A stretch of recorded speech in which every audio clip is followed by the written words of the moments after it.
نیت کرتے ہیں انشاءاللہ روزانہ کم از کم 313 بار درود پاک اور 200 بار کلمہ پاک پڑھیں گے انشاءاللہ۔ اچھا کلمہ پاک میں ایک ہدف بتاتا ہوں آپ کو، اچھا وہ کوشش کریں، 1 مہینے کا ٹارگٹ دے رہا ہوں آپ کو، اللہ کرے کہ مجھے اور آپ کو اس بار حج کی سعادت مل تو ادھر کر لیں گے انشاءاللہ، ادھر نہیں جا سکے تو ادھر کر لیں گے۔ اب وہ وظیفہ ایسا ہے آپ کا ایمان تازہ ہو جائے۔ پہلے میں آپ کو اس کی فضیلت سنا دیتا ہوں۔ حدیث میں آتا ہے کہ جو 70,000 مرتبہ کلمہ طیبہ پڑھ لے اس کی مغفرت کر دی جاتی ہے، یہ روایتوں میں آتا ہے، ٹھیک ہے؟ 70,000 پڑھنا ہے۔ اب یہ ضروری نہیں کہ ایک ہی محفل میں پڑھ لیں، آپ 1 مہینے کا ٹارگٹ رکھ لیں کہ یار اس مہینے 70,000 پورے کر لوں گا۔ اب اس پہ فرمائے لا الہ الا اللہ، لا الہ الا اللہ پڑھتا رہے، ہر 100 کے بعد ایک بار محمد الرسول اللہ صلی اللہ علیہ وسلم پڑھ لے۔ اب اس کے بارے میں سبحان اللہ ایک بڑی خوبصورت روایت بھی ہے کتابوں میں۔ حضرت محی الدین ابن عربی ایک جگہ دعوت میں تشریف لے گئے تو ایک لڑکا جو ہے اس کے بارے میں مشہور تھا کہ یہ صاحب کشف ہے، اس کو بہت ساری باتیں کشف سے معلوم ہو جاتی ہیں۔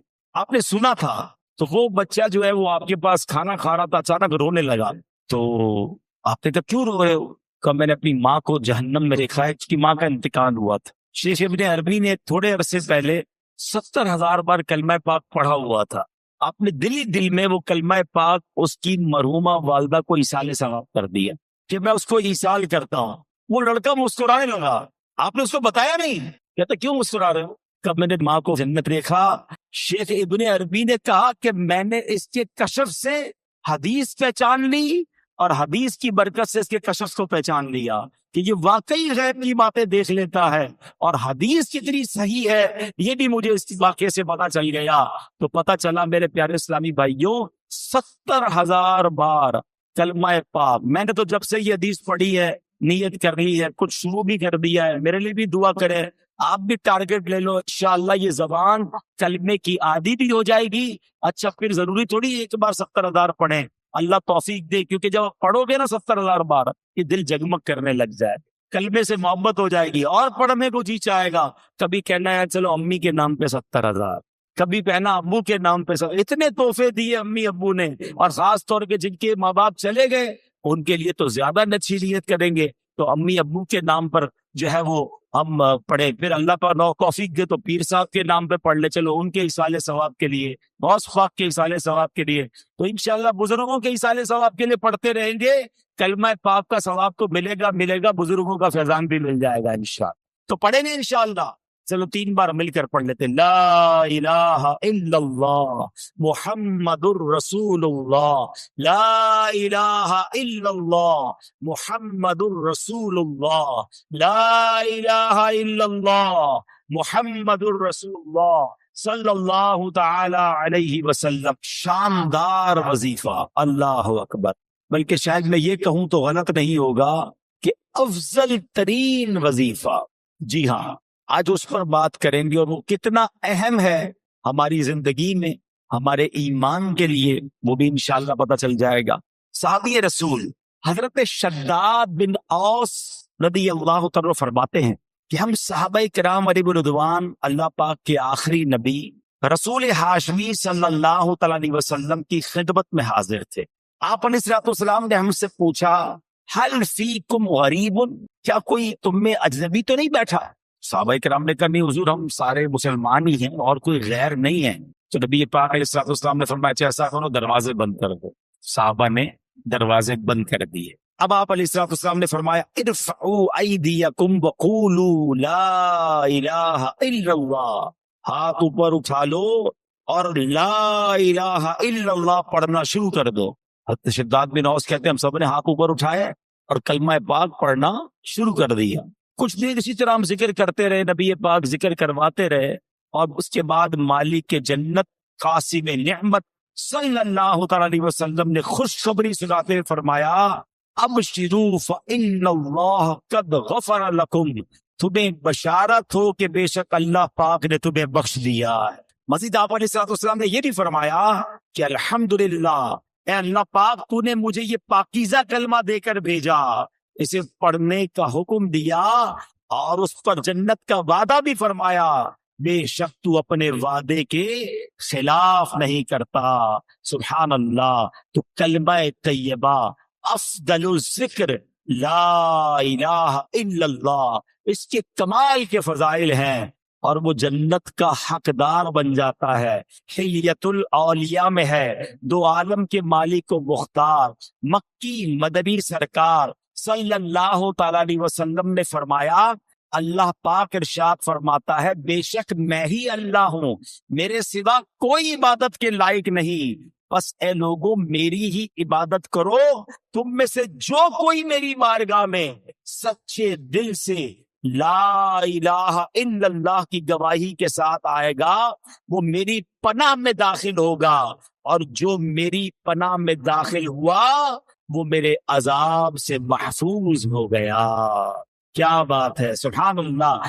کلمہ طیبہ کے مختلف نام ہیں، یاد رکھیے گا. لا الہ الا اللہ محمد الرسول، مل کر پڑھ لے، لا الہ الا اللہ محمد الرسول اللہ صلی اللہ تعالی علیہ وسلم. اس کے بہت سارے نام ہیں. اس کا ایک نام کلمہ توحید بھی ہے، کلمہ اخلاص بھی ہے، اسے کلمہ احسان بھی کہتے ہیں، اسے کلمۃ التقوی بھی کہتے ہیں. اس مبارک کلمے کا ایک نام کلمہ ثابتہ، یعنی ثابت شدہ کلمہ، پکا کلمہ، نام مٹنے والا کلمہ، ہمیشہ رہنے والا کلمہ بھی ہے. سبحان اللہ. اتنے حدیث اور اتنے فضائل ہیں اس کے بارے میں. صحابی رسول حضرت ابو ہریرہ رضی اللہ تعالیٰ عنہ فرماتے ہیں، میں نے اللہ پاک کے آخری نبی رسول ہاشمی صلی اللہ تعالیٰ علیہ وسلم کی خدمت میں عرض کی، یہ بخاری شریف کی حدیث ہے، کہ یا رسول اللہ صلی اللہ تعالیٰ علیہ وسلم، قیامت کے دن آپ کی شفاعت سے حصہ پانے والے خوش نصیب لوگ کون ہوں گے؟ فرمایا، اے ابو ہریرہ، میرا گمان یہی تھا کہ تم سے پہلے مجھ سے کوئی یہ بات نہیں پوچھے گا. نبی پاک کو یہ بھی پتا تھا سوال کون پوچھے گا مجھ سے. فرمایا کیونکہ میں حدیث سننے کے معاملے میں تمہاری حرص کو جانتا ہوں. پھر فرمایا، اے ابو ہریرہ، قیامت کے دن میری شفاعت پانے والا خوش نصیب وہ ہوگا جو سچے دل سے لا الہ الا اللہ کہے گا. ایک بار پھر پڑھ لیں، لا الہ الا اللہ محمد الرسول اللہ صلی اللہ تعالی علیہ وسلم. حضرت عثمان بن مالک رضی اللہ تعالی سے روایت ہے، رسول رحمت شفیع امت صلی اللہ تعالی علیہ وسلم نے فرمایا، جو بندہ صرف اور صرف اللہ پاک کی رضا کی خاطر لا الہ الا اللہ کہے، بے شک اللہ پاک اس پر دوزخ حرام فرما دیتا. ایک بار پھر پڑھ لیں، لا الہ الا اللہ محمد الرسول اللہ صلی اللہ تعالی وسلم. اللہ پاک کے آخری نبی رسول ہاشمی صلی اللہ تعالی علیہ وسلم نے فرمایا، من مات وہو یعلم انہ لا الہ الا اللہ دخل الجنہ، یعنی جو اس حال میں مرا کہ وہ جانتا ہے اللہ پاک کے سوا کوئی عبادت کے لائق نہیں، تو وہ جنت میں داخل ہوگا. ایک حدیث پاک میں ہے، پیارے آقا مکی مدنی مصطفیٰ صلی اللہ علیہ وسلم نے فرمایا، ثمن الجنتی لا الہ الا اللہ. بڑی پیاری حدیث ہے، اتنی مختصر ہے مگر کیا پیاری بات فرما دی. آپ کہیں جناب مجھے ڈیفنس میں بنگلہ چاہیے، آپ اگلا سوال ہوگا کتنے کا ہے، قیمت کیا ہے، پرائس کیا ہے، مجھے فلاں والا نیا موبائل چاہیے. ہاں مجھے بھی چاہیے، قیمت تو بتاؤ. اچھا جناب فلاں قسم کی گاڑی چاہیے، مگر یہ تو بتاؤ کتنے کی ہے، جیب میں پیسے ہوں گے تو لوں گا نا. اب اگر آپ سے کوئی کہے کہ جنت کی قیمت کیا ہے، جنت کا ثمن کیا ہے، جنت کا داخلہ کیسے ملے گا، آئے ہائے، نبی پاک نے ایک لائن میں جنت کی قیمت بیان فرما دی. آقا فرماتے ثمن الجنہ لا الہ الا اللہ. آقا فرماتے جنت کی قیمت لا الہ الا اللہ. پھر پڑھ لو لا الہ الا اللہ محمد الرسول اللہ صلی اللہ علیہ وسلم۔ ایک اور روایت پہ ہے رسول اکرم نور مجسم صلی اللہ تعالی علیہ وسلم نے فرمایا مفاتیح الجنتی شہادت لا الہ الا اللہ، جنت کی چابیاں لا الہ الا اللہ کی گواہی دینا ہے۔ اللہ اکبر، سبحان اللہ، یہ ہے کلمہ طیبہ، یہ ہے سبحان اللہ کلمہ طیبہ کی برکتیں۔ درود پاک پڑھنے کے بے شمار فضائل و برکات ہیں۔ درود پاک کب کب کہاں کہاں اور کیسے کیسے کام آتا ہے، سبحان اللہ۔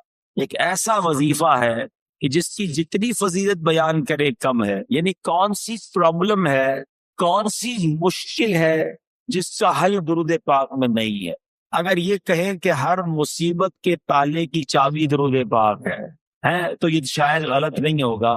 یقیناً بہت سارے لوگ یہاں بیٹھے ہیں، مہنگائی کا دور ہے، بعض اوقات قرضے کی ضرورت پڑ جاتی ہے۔ ایسا ہی ایک ماجرا تھا آج سے چند 100 سال پہلے۔ ایک دوست نے دوسرے دوست سے قرض لیا۔ یہ میں واقعہ بیان کرنے جا رہا ہوں، یہ درود پاک کی بڑی مشہور و معروف کتابوں میں بھی لکھا۔ مفتی امین صاحب رحمت اللہ تعالی نے اپنی کتاب آب کوثر میں بھی اس واقعے کو نقل فرمایا کہ ایک دوست نے اپنے دوسرے دوست سے 3000 دینار کا قرض لیا۔ 3000 دینار ایک اچھی رقم ہوتی ہے، یعنی سونے کی اشرفیاں۔ اب جناب ایک وقت طے ہو گیا کہ اتنے ٹائم کے بعد میں یہ قرض لوٹا دوں گا۔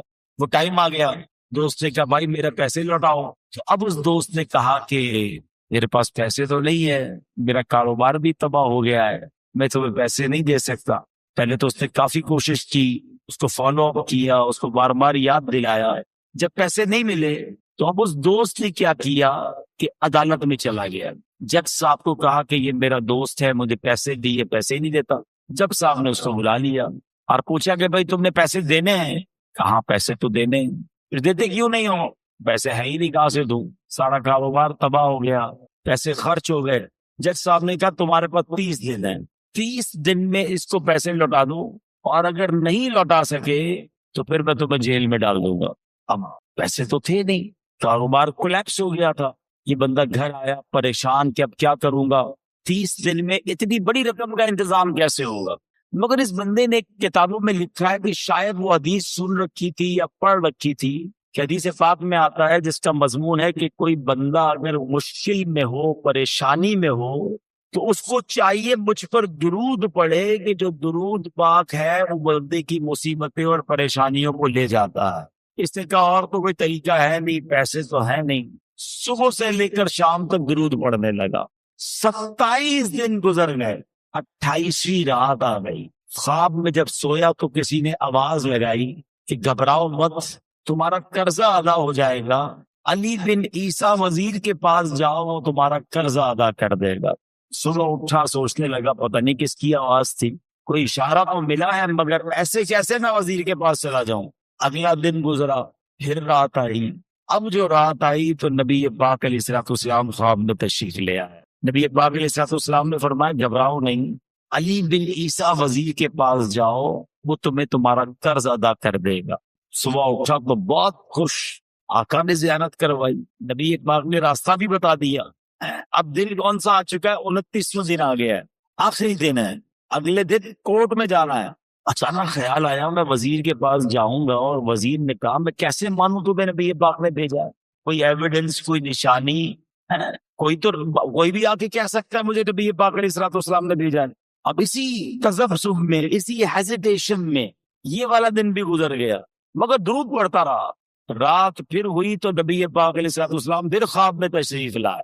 نبی پاک نے فرمایا علی بن عیسیٰ وزیر کے پاس جاؤ، تمہارا قرضہ ادا کرے گا۔ کہ حضور کیسے جاؤں گا، اور اگر مجھے کوئی نشانی مانگی تو میں کیا نشانی بتاؤں گا؟ پیارے آقا علیہ الصلوۃ والسلام نے فرمایا اسے جا کر کہنا کہ تم 5000 بار روزانہ صبح فجر کی نماز کے بعد درود پاک پڑھتے ہو، یہ راز صرف تمہیں پتا ہے، تمہارے رب کو پتا ہے، اور کسی کو نہیں پتا۔ اور جب تک گنتی پوری نہیں ہوتی تم کسی سے بات بھی نہیں کرتے۔ بس اب صبح اٹھا تو دیوانہ جھوم رہا ہے، سیدھا پہنچ گیا وہ وزیر کے پاس. یہی وہ دن ہے جس دن عدالت میں بھی جانا ہے, مگر صبح صبح پہنچ گیا وزیر کے پاس. وزیر اپنے درباریوں کے ساتھ, اپنے دوستوں کے ساتھ بیٹھا تھا.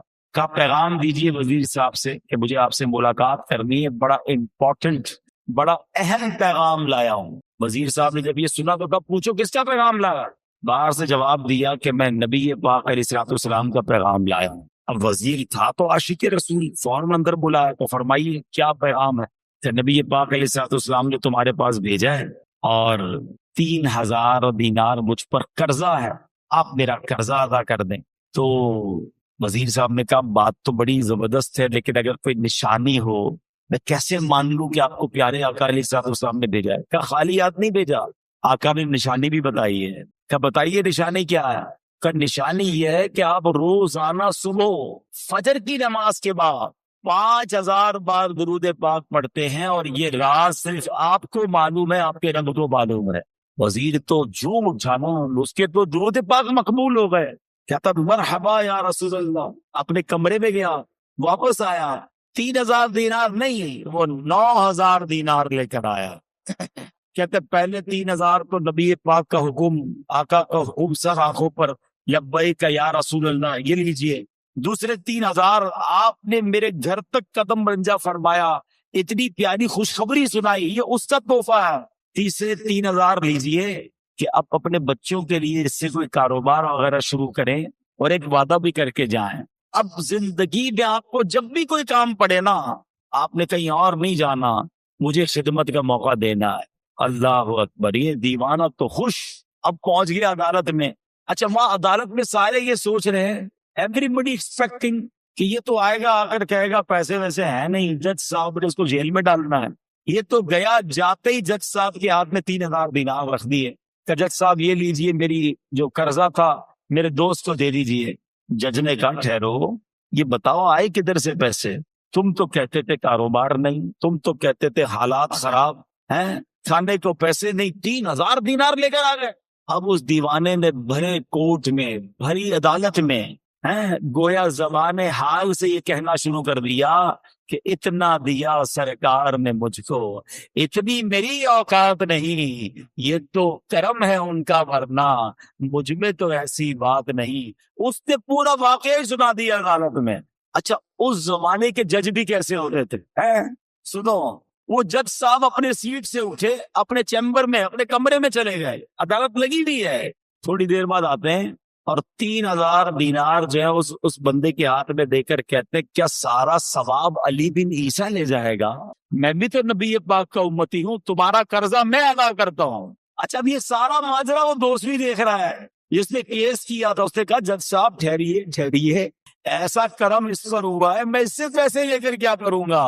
قلم اور کاغذ لائیے, میں اپنا قرضہ ہی معاف کر دیتا ہوں. اچھا اب یہ عاشق رسول جج صاحب کو کہتے ہیں جج صاحب اور تھوڑے پیسے تو واپس لے لو, اب اپنے پیسے تو واپس لے لو, میں نے کیا کرنا ہے, قرضہ ہی معاف ہو گیا.